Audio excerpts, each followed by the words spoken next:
પરિવારના સભ્યો જ ઉપર આવીને દર્શન કરશે. બાકીના ક્રમબદ્ધ લાઈનમાં આવીને દર્શન કરવાના છે. થોડી વાર પછી વ્યવસ્થામાં સહકાર આપવાનો છે.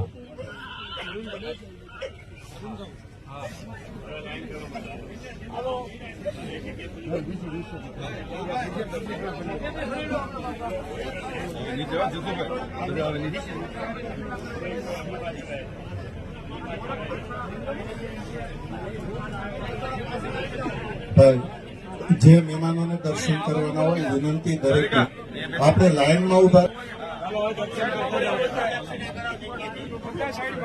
અને 5 થી 10 મિનિટ પછી આપ લાઈનમાં આવીને દર્શન કરશો. અત્યારે પરિવારના સભ્યો દર્શન કરી રહ્યા છે, એ માટે થોડીક શાંતિ જાળવશો. દરેકને વિનંતી, ફરતા ઉભા છે ભાઈ, સહકાર આપો. આપને વારંવાર વિનંતી કરવામાં આવે છે. લાઈનમાં આવીને ઉભા રહી જાઓ, પછી